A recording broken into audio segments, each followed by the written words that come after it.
ఒక మంచి హిట్ కోసం చాలా ఏళ్లుగా ఎదురు చూస్తూ ఉన్నాడు తమిళ స్టార్ హీరో సూర్య. ఇప్పుడు ఆయన కథానాయకుడిగా తెరకెక్కిన కొత్త చిత్రం కరుపు తెలుగులో వీరభద్రుడిగా ఈ రోజే ప్రేక్షకుల ముందుకొచ్చింది. మరి సూర్య పరాజయ పరంపరకు ఈ చిత్రమైన అడ్డుకట్ట వేసేలా ఉందా? తెలుసుకుందాం పదండి. మొదటిగా కథ విషయానికి వస్తే, ప్రాణాంతక వ్యాధితో బాధపడుతున్న మీను అనే అమ్మాయి తన నగలు దొంగతనానికి గురి కావడంతో తన తండ్రితో కలిసి కేసు పెడుతుంది. అయితే తన నగలు దొరికినా సరే వాటిని కోర్టు నుంచి తీసుకోవడం కష్టమవుతుంది. మీను కేసును టేకప్ చేసిన బేబీ కృష్ణ అంటే ఆర్జే బాలాజీ కేసు ముందుకు వెళ్లకుండా ఇబ్బంది పడుతూ ఉంటాడు. తన కూతురి కోసం మీను తండ్రి వచ్చి పూజ చేయడంతో వీరభద్రస్వామి గుడిలోని దేవుడే సూర్య అనే మనిషిలా వచ్చి బేబీ కృష్ణకు బుద్ధి చెప్పి మీను సమస్య పరిష్కరించాలని ప్రయత్నిస్తాడు. మరి ఈ క్రమంలో సూర్యకి ఎదురైన అనుభవాలేంటి? కోర్టుల్లో పరిస్థితులు చూశాక సూర్య ఏం చేశాడు? బేబీ కృష్ణతో సూర్య పోరు ఎక్కడి దాకా వెళ్ళింది? చివరికి సూర్య అనుకున్నది సాధించడా లేదా అన్నదే మిగతా కథ. కథనం విశ్లేషణ విషయానికి వస్తే, కోర్టుల్లో జరిగే కాలయాపన, అక్కడ సామాన్యులకు అర్థం కాని వ్యవహారాలు, జడ్జిలు లాయర్ల అవినీతి, న్యాయం కోసం కోర్టు మెట్లెక్కే జనం పడే అవస్థలు, ఈ విషయాలన్నిటినీ కూడా స్పృశిస్తూ ఈ వ్యవస్థను సరిచేయడానికి దేవుడే దిగి వస్తే ఏంటి పరిస్థితి అనే పాయింట్ మీద వీరభద్రుడు అనే సినిమాను నడిపించాడు ఆర్జే బాలాజీ. అతడి చివరి చిత్రం మూకుత్తి అమ్మన్లో తన భక్తుల్ని కాపాడే అమ్మవారి కథను పాత స్టైల్లో చెప్పిన బాలాజీ నుంచి కొత్తదనం ఆశించలేమని ఆ సినిమా చూసిన వాళ్లకు అర్థమయ్యే ఉంటుంది. కానీ ప్రయోగాలకు పేరు పడ్డ సూర్య నటిస్తున్నాడంటే ఇందులో ఏదో కొత్తదనం ఉందని ఆశిస్తే మాత్రం నిరాశ తప్పదు.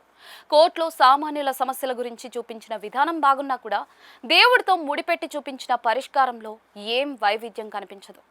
ఎంత దేవుడి కథ అయినా సరే లాజిక్ అన్నది ఒకటి ఉంటుంది. దాన్ని పూర్తిగా కొండెక్కించేసి ఇష్టం వచ్చినట్లుగా కథా కథనాలను నడిపించిన బాలాజీ వీరభద్రుడును అర్థం పర్థం లేని సినిమాగా తయారు చేశాడు. సూర్య పర్ఫార్మెన్స్, కొన్ని ఎలివేషన్ సీన్లు, గ్రాఫిక్స్ వరకు బాగున్నా కూడా సినిమాలో అసలు విషయం మాత్రం అంతంత మాత్రమే. తనను నమ్ముకున్న వాళ్ళు కష్టాల్లో ఉంటే దేవుడొచ్చి కాపాడే కథలు దశాబ్దాల నుంచి చూస్తూనే వస్తున్నాం. మళ్ళీ అలాంటి కథను చెప్పాలనుకున్నప్పుడు అందులో ఏదో ఒక కొత్తదనం లేదా గమ్మత్తైన విషయం ఉండాలి కదా. వీరభద్రుడు సినిమాలో ఒక చోట ఆ దేవుడికి విలన్ పెట్టే మెలిక చూసి ఈ కథ రసవత్తర మలుపు తీసుకునేలా ఉందే అనిపిస్తుంది. తనను శిక్షించబోయిన దేవుడికి విలన్ ఒక ఛాలెంజ్ చేస్తాడు. మీ దైవ శక్తిని వాడకుండా సామాన్యుల్లా వచ్చి న్యాయ వ్యవస్థతో పోరాడండి, నీ క్లయింట్ని కాపాడుకోండి అని. ఈ ఛాలెంజ్ ప్రకారం దేవుడు సామాన్యుల్లా మారి ఎలా కేసు గెలిచాడనే నేపథ్యంలో ఈ కథను నడిపించుంటే వీరభద్రుడు వేరే స్థాయిలో ఉండేదేమో. కానీ అలా కథను నడిపించాలంటే అందుకు పగడ్బందీ కథనం కావాలి, బలమైన సన్నివేశాలు ఉండాలి. కానీ బాలాజీ అంత కష్టపడకుండా దేవుడి మాయాజాలం మీదే సింపుల్గా కథను నడిపించి మమ అనిపించేశాడు. విలన్ సవాల్ను స్వీకరించాక తర్వాతి సీన్లోనే దేవుడు తన శక్తిని వాడేసి అనుకున్నది సాధించేయడంతోనే ఆ పాత్ర ఔచిత్యం దెబ్బతినేసింది. మళ్ళీ వచ్చి విలన్ ఆ కండిషన్ గుర్తు చేస్తే ఒక సీన్ వరకు సైలెంట్గా ఉండే దేవుడి పాత్ర ఆ తర్వాత అంతా తన మాయాజాలంతో ఏమనుకుంటే అది చేసుకుంటూ ముందుకు పోతుంది. హీరో పాత్రకు అసలు ఛాలెంజ్ అంటూ ఏమీ ఉండదు ఈ సినిమాలో. దీంతో సినిమా ఫ్లాట్గా తయారైంది. సూర్యకు ఆర్జే బాలాజీ విలన్ పాత్ర చేయడమే మైనస్ అంటే, తన పాత్ర మరింత బలహీనంగా మారడంతో సినిమాకు అది అతిపెద్ద ప్రతికూలతగా మారింది. హీరో సామాన్యుడిగా కనిపించి దైవశక్తి అండతో అతను విజృంభిస్తే వచ్చే కిక్కు హీరోనే దేవుడిగా చూపిస్తే రాదు. వీరభద్రుల్లో కూడా అదే జరిగింది. ఇందులో హీరో పాత్ర ఏంటి అన్నది మర్చిపోయి మామూలుగా చూస్తే యాక్షన్ ఘట్టాలు, ఎలివేషన్లు బాగానే అనిపిస్తాయి. కానీ హీరోది దేవుడి పాత్ర కావడం వల్ల ఆయా సన్నివేశాలు మరీ గొప్పగా ఏమీ అనిపించవు. అయితే గ్రాఫిక్స్ను సరిగ్గా వాడుకుంటూ దేవుడి పాత్రను దృశ్యపరంగా ప్రెజెంట్ చేసిన విధానం మాత్రం బాగుంది. సినిమా అంతా కూడా విజువల్గా సూపర్ అనిపిస్తుంది. కానీ కథా కథనాలు మాత్రం ఎగుడు దిగుడుగా అనిపిస్తాయి. దేశంలో న్యాయ వ్యవస్థ ఎలా పనిచేస్తుందో చెప్పే ప్రయత్నంలో భాగంగా ఒక కేసు నేపథ్యంలో నడిచే తొలి అరగంట మరీ సాగతీతగా అనిపిస్తుంది. హీరో పాత్ర ప్రవేశించే వరకు ఊపు రాదు. కానీ వీరభద్రుడి రాకతో కొంత ఉత్సాహం వచ్చినా తర్వాతి సన్నివేశాలు తేలిపోయాయి. ఇంటర్వెల్ వరకు కాస్త పర్వాలేదు అన్నట్లుగా నడిచే వీరభద్రుడు సినిమా ద్వితీయార్థంలో మాత్రం ప్రేక్షకుల సహనానికి పరీక్ష పెడుతుంది. దేవుడి మహిమల నేపథ్యంలో ఫ్లాట్గా సాగిపోయే సెకండ్ హాఫ్లో ఏ కొత్తదనం అయితే కనిపించదు.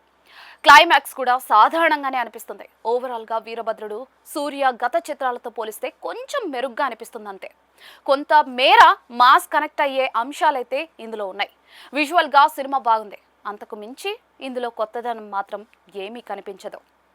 నటీనటుల విషయానికి వస్తే వీరభద్రుడి పాత్రలో చూడడానికి సూర్య భలేగా అనిపిస్తాడు. 50 ఏళ్ల వయసులో తన లుక్ అదిరిపోతుంది. తన స్క్రీన్ ప్రెజెన్స్ బాగుంది. తన నటన ఓకే, కానీ తన నుంచి ఆశించే ఇంటెన్స్ పర్ఫార్మెన్స్ అయితే ఇందులో చూడలేం. కేవలం ఫైట్లు చేయడం తప్పితే తన పాత్ర ఇందులో చేసేదేమీ లేదు. త్రిష పాత్ర కూడా ఏమంత ప్రత్యేకంగా అనిపించదు. నటన కూడా మామూలుగానే సాగిపోయింది. కొన్ని సన్నివేశాల్లో త్రిష బాగా అనిపించినా కూడా కొన్ని సీన్లలో మరీ బక్క పలుచగా అంత ఆకర్షణీయంగా అయితే కనిపించదు. వయసు, ఓవర్ మేకప్ ప్రభావం అయితే ఈ సినిమాలో కనిపించింది. అనుకున్నట్లే విలన్ పాత్రలో ఆర్జే బాలాజీ తేలిపోయాడు. సూర్య ముందు తన పాత్ర కానీ నటన కానీ నిలవలేకపోయాయి. మలయాళ నటుడు ఇంద్రన్స్ చాలా బాగా చేశాడు. తన పాత్ర ప్రేక్షకులను కదిలిస్తుంది. సాంకేతిక వర్గం విషయానికి వస్తే డ్యూడ్ తో సెన్సేషన్ క్రియేట్ చేసిన సాయి అభ్యంకర్ తొలిసారిగా ఒక పెద్ద స్టార్ సినిమాకు సంగీతం అందిస్తూ బలమైన ముద్ర వేయలేకపోయాడు. కొన్ని సన్నివేశాల్లో బ్యాక్గ్రౌండ్ స్కోర్ బాగుంది, కానీ చాలా వరకు సినిమాకు సూట్ కానీ మ్యూజిక్ ఇచ్చాడు. ఇదేమో గ్రామీణ దేవుడి చుట్టూ తిరిగే కథ, కానీ అతను చాలా మోడ్రన్ గా అనిపించే బీజిఎం ఇచ్చాడు. తన పాటలు జస్ట్ ఓకే అనిపించాయి అంతే. జీకే విష్ణు ఛాయాగ్రహణం అదిరిపోయింది. విజువల్స్ ఆద్యంతం ఆకట్టుకుంటాయి. విజువల్ ఎఫెక్ట్స్ కూడా బాగా చేశారు. నిర్మాణ విలువలకు ఢోకా లేదు.